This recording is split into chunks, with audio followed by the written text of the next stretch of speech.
Sistem tilang elektronik nasional resmi diluncurkan oleh Korlantas Polri di 12 Polda seluruh Indonesia. Dengan adanya elektronik tilang ini, Polri berharap penegakan hukum lalu lintas dapat berjalan transparan dan mengubah perilaku masyarakat dalam berkendara.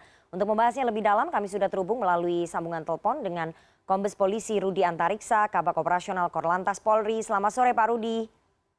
Selamat sore Mbak.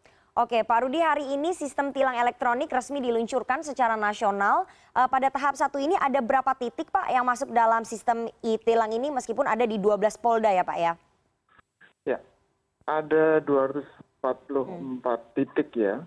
Ada di 12 provinsi, ada 12 Polda. Untuk hari ini tadi sudah diresmikan Bapak Kapolri.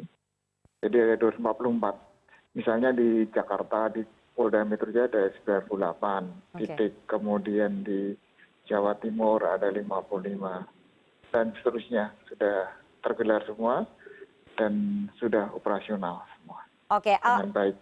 Ya, Pak Rudi, ini masyarakat masih banyak yang belum tahu dan untuk memberikan sosialisasi sebetulnya apa saja jenis pelanggaran yang terekam kamera tilang elektronik, Pak Rudi? Ya, ada 10 jenis pelanggaran ya. Yang pertama diantaranya pelanggaran tidak menggunakan helm, ya. Kemudian pelanggaran melawan arus, tidak menggunakan safety belt, seat belt, kemudian menggunakan gadget waktu mengendarai, pelanggaran pada menggunakan jalur yang sudah ditentukan, misalnya jalur busway, itu juga termasuk pelanggaran TNKB, plat nomor. TNKB dalam artian begini. Jadi mereka yang belum membayar pajak ini akan bisa langsung terekam, ya, tercapture bahwa ini belum bayar pajak.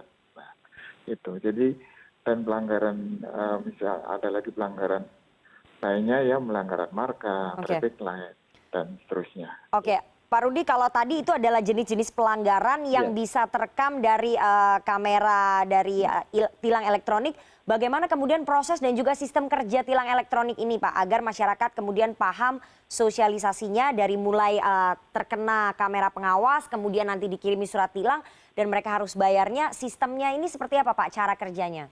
Ya, jadi mereka yang melakukan pelanggaran langsung terekam di lokasi-lokasi yang ada kameranya e-tilang tersebut. Jadi baik itu fotonya, videonya, itu ada berdasarkan dari plat nomor kendaraan, TNKB kendaraan.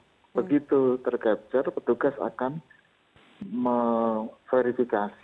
diverifikasi jenis pelanggarannya apa, kemudian petugas akan langsung mengirim ke pemberitahuan ke alamat sesuai STNK, kan dari TNKB atau plat nomor, begitu tertangkap langsung muncul bahwa kendaraan ini atas nama ini, alamatnya langsung kita kirim.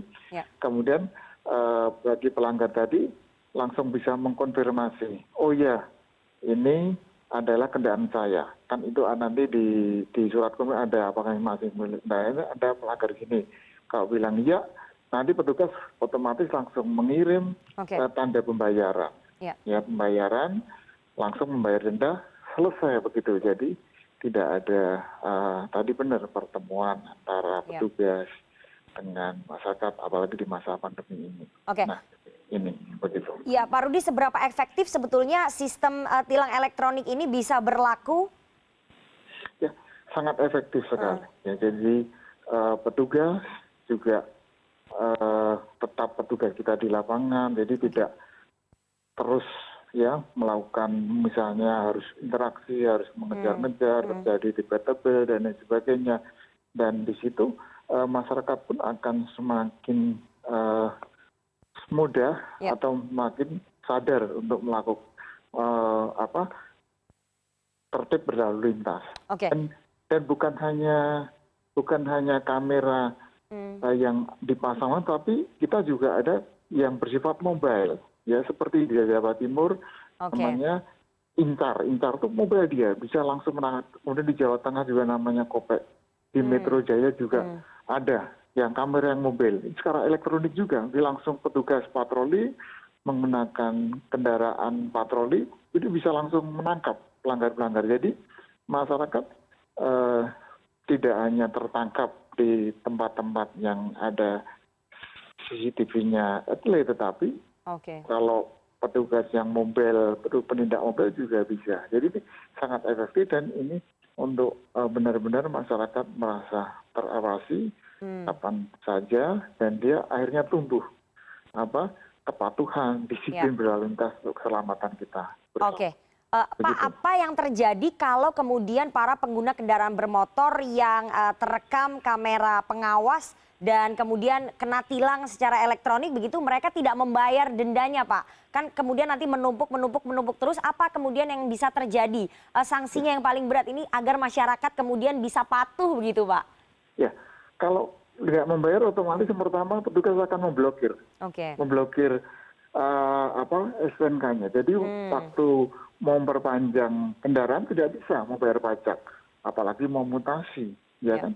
Tidak bisa, sudah terblokir. Dan nanti ini kalau pelanggarannya berkali-kali, itu nanti ada masuk di rekaman. Jadi ada data recordnya bagi beberapa kali. Ini nanti berhubungan juga pertimbangan petugas, bagaimana nanti SIM-nya boleh diperpanjang atau nanti dicabut dan lain sebagainya. Gitu. Jadi tetap ada datanya secara otomatis. Oke, terakhir Pak, ini kan pada tahap pertama disebar ataupun diluncurkan di 12 Polda begitu ya, seluruh Indonesia. Untuk tahap kedua nanti apakah akan lebih banyak lagi atau untuk seluruh Polda-Polda lainnya Pak? Insya Allah. Jadi tahap kedua nanti bisa 34 bulan insya Allah. Mohon doanya, mohon dukungannya. Oke. Ya, terima kasih sekali Pak Kombes Polisi Rudi Antariksa, Kabak Operasional Korlantas Polri atas waktunya kepada CNN Indonesia Newsroom sore hari ini, Pak. Terima kasih.